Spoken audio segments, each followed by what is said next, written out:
You know that feeling. You go to watch a horror movie, expecting just another scary flick, but instead, you get not just a movie, but a whole spectacle. That's exactly what happened with Smile 2.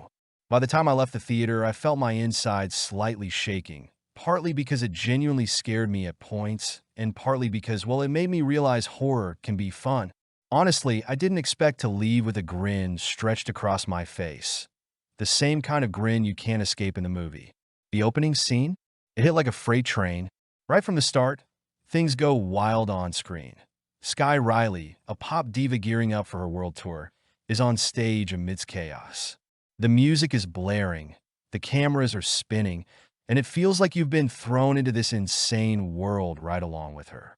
And from that moment, I knew, hold on tight, this film is going full throttle, and it's only going to get more intense. The movie doesn't waste any time letting you relax. It bombards you with tense moments and ominous hints right from the get-go. Remember how in the first movie, every scene was filled with this inexplicable sense of dread? Well, this one takes that feeling to the next level. The camera twists and tilts, practically messing with your head, making you ask yourself over and over, what just happened? At times, it feels like the camera itself is terrified, trying to run off the set just like the audience. What really gives the film its charm, though, is the lead character, or rather, the lead actress. The pop star, on the verge of a mega successful tour, suddenly starts seeing all kinds of creepy things. I always thought celebrities had their own kind of horrors, like hitting the wrong note or being swarmed by fans. But this goes way deeper.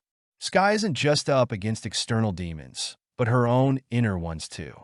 Childhood trauma, personal fears, and, of course, a sinister force that wants to make everyone smile to death. This time, though, the filmmakers decided to add more psychological depth to the story. Psychosis, losing grip on reality, the struggle to overcome oneself.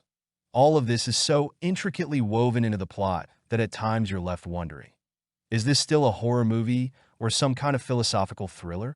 And speaking of Skye, let's talk about Naomi Scott. I honestly didn't expect a pop star to pull off a role like this and carry the entire film on her shoulders.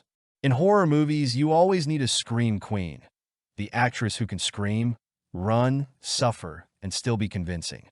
Well, Naomi, she's the queen of all queens. Her meltdowns and screams are so believable, you start genuinely worrying for her instead of just watching her fight off the next big threat. Though, I did catch myself wondering, how many takes did she need to nail that scream without wrecking her voice? Her performance is fire. She manages to be both the victim and a strong character who fights against everything thrown at her, whether it's real or imagined. Because let's face it, with Smile, it's hard to tell what's real and what's a nightmare. Now, here's what really surprised me. Remember how the first movie was so dark that after the credits rolled, you wanted to curl up in a blanket and forget everything? Well, the sequel brought something new: humor. Yes, you heard that right. Not just random jokes for the sake of it, but this dark, biting humor that somehow lightens the mood and makes the movie a lot more watchable. Especially the scenes with Skye's mom. Her manager-slash-mother duo is basically a comedy in itself. The relationship between Skye and her mom isn't just family drama. It has this awkward dose of irony, reminding you that even in the darkest moments of life, there's something to laugh about.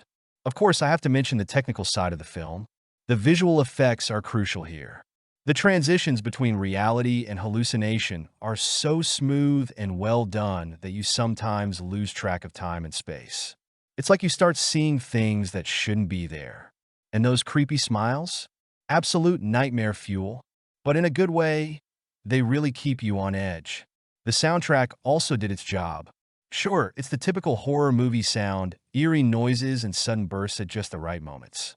But special musical numbers were written for Skye Riley. And here you really feel like you're at a pop star show. These musical scenes make you feel like you've stepped into another genre, somewhere between a musical drama and a psychedelic nightmare. And the songs? They're better than most musical bits in recent films that often feel like they're just thrown in for show. But, of course, there's a bit of a downside. My main gripe is that the film relies a bit too much on the classic jump scares. You know, when for the third time in the movie, they try to spook you with something screaming from the shadows, it stops being effective. Sure, the first time I jumped, but after that, come on, how many more times? I wanted to see more of those psychological moments where the fear builds from the atmosphere, not the sound. That said, the movie does its best to make up for it with plenty of other creepy scenes. And let's be real, you can't complain about too much horror in a horror movie. Another thing that left me a little disappointed was that the film never fully delves into the backstory of the sinister entity. We know it smiles and drives people mad, but what's behind it? Where did it come from? What can be done about it? The creators drop hints here and there, but don't give us a clear answer, leaving a bit of a loose end. Sure, there's something to be said for leaving things to the imagination, but I would have liked the film to dive deeper into its own mythos. And then there's the ending. I can't not mention it. No spoilers here, but let's just say it feels like the writers couldn't decide how to wrap things up, so they went with let's do both.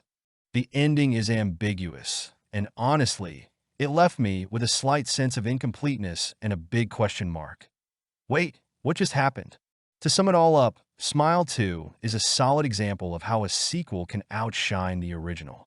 Naomi Scott as Skye is on fire. The scares are real, but it also knows how to entertain. If you're looking for something that's not too dark but still creepy enough to keep you awake, this one's for you. Just a word of advice. Don't expect to find some deep meaning in it.